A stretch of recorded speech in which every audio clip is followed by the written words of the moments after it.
everybody. Welcome to Storytime with Miss B. I hope you're enjoying Goldilocks and the Three Bears week. I am.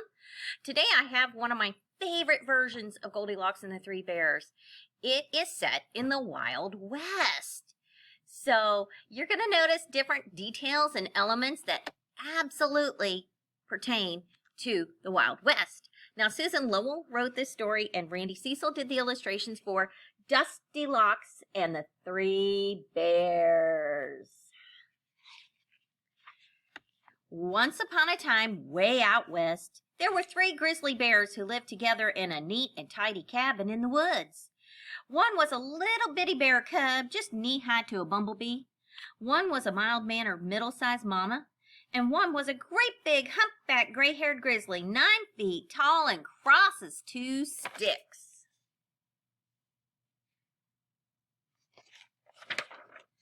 They each had a dish to eat their beans from, a little saucer for the bear cub, a tin plate for the mama bear, and a great big turkey platter for the great big grizzly bear. And they each had a seat to sit on, a 3-legged stool for the bear cub, a rocking chair for the mama bear, and a great big lumpy stump for the great big grizzly bear. There they are. Can you tell the differences already? And they each had a bed to sleep in, a little straw mattress for the bear cub, a feather bed for the mama bear, and a great big heap of prickly green branches for the great big grizzly bear. Doesn't sound comfortable to me. Does it sound comfortable to you? One day, while their red-hot beans were cooling in their dishes, the three bears went out for a walk. And just as soon as they turned their grizzly backs, something strange came blowing out of the woods. Can you guess what that is?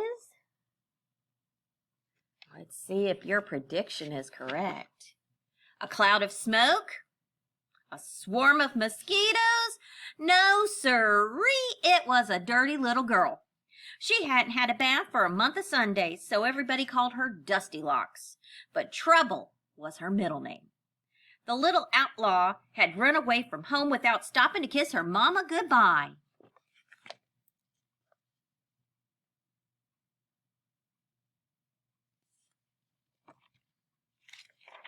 First, Dusty Locks peeked in the bear's window.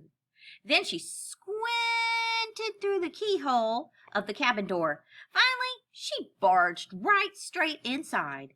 Those grizzlies were fine, upstanding, law-abiding critters, honest as the day is long, and they never locked their door. Beans, cried Dusty Locks. Yahoo! I'm so hungry I could eat a saddle blanket. Now, if the bears had been there, they would have all shown true Western hospitality and said, sit right down and dig in.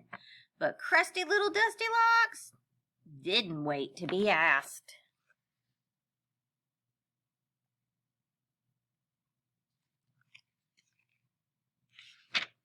She took a bite of the big grizzly's beans.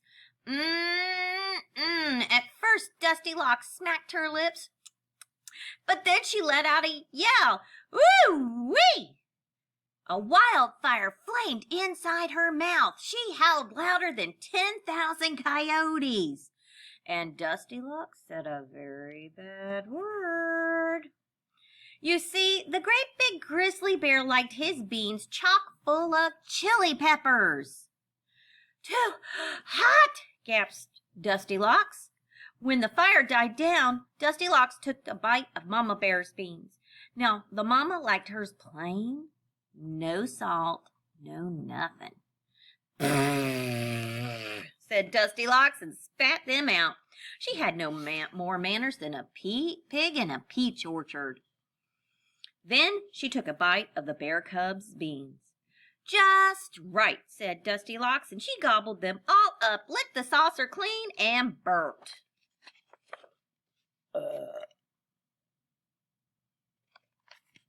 That was Dusty Locks. That wasn't me.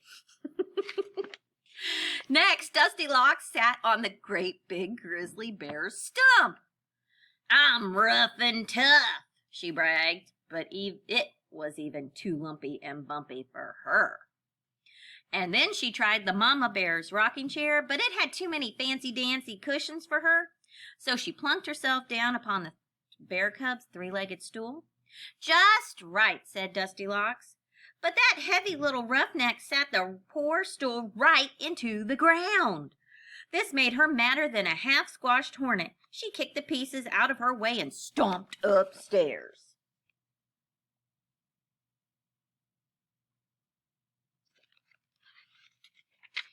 Running away is hard work, said Dusty Locks, all tuckered out. First she threw herself down on the heap of green branches that belonged to the great big grizzly. But the branches itched, and they pricked, and they jabbed, and they stabbed Dusty Locks something terrible. So she jumped up and down till she stamped them into sprigs. Next she flopped onto the Mama Bear's feathered bed.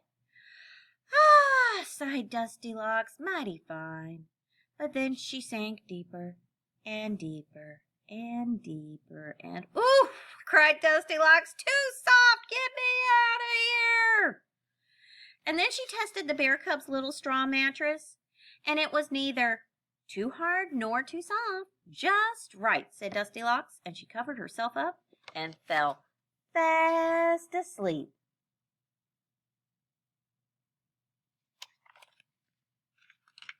Meanwhile, the grizzlies came home from their hike.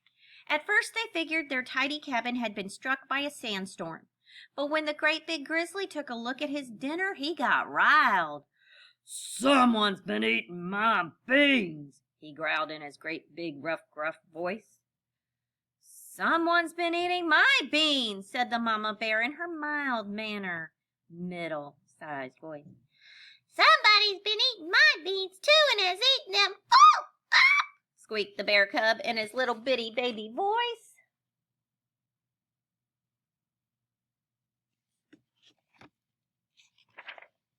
Now, Dusty Locks had tipped over the stump.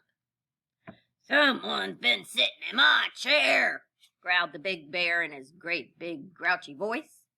And Dusty Locks had dumped the cushions on the chair.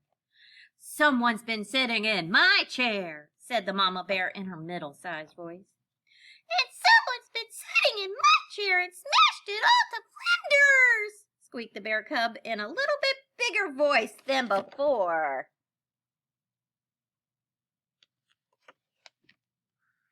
We know who, don't we?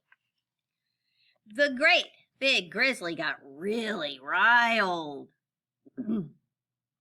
"Bean rustlers," he roared. "Chair buster!" And the three bears galloped upstairs looking for trouble. The first thing they found was the heap of stomped sprigs. "Someone's been lying in my bed," growled the big bear in his great big gruesome voice.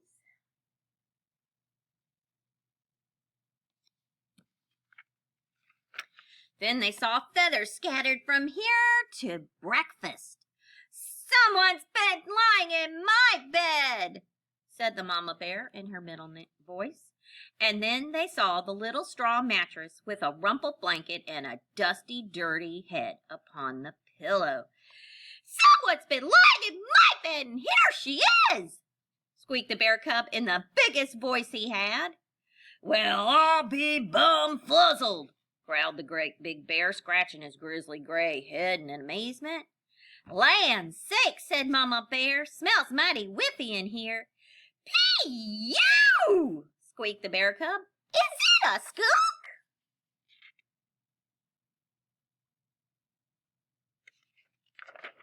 Not a skunk, is it?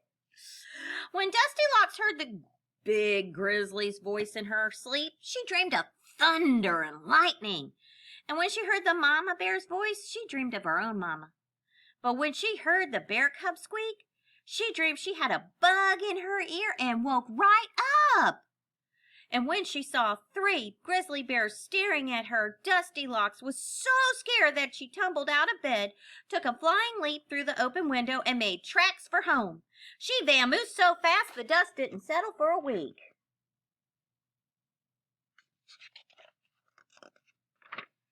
The moment Dusty Locks' mother got a hold of that dirty little desperado, she dunked her in the bathtub, and then she scolded and scrubbed and she rubbed and she hugged and she kissed Dusty Locks into a whole new girl entirely. And the 3 grizzly bears never saw her again.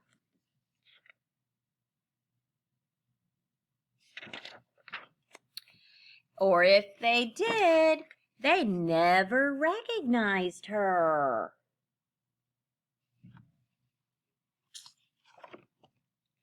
And that's the end of Dusty Locks and the 3 Bears. I hope you enjoyed it, and snip, snap, snout, story time's all told out. See you later. Bye.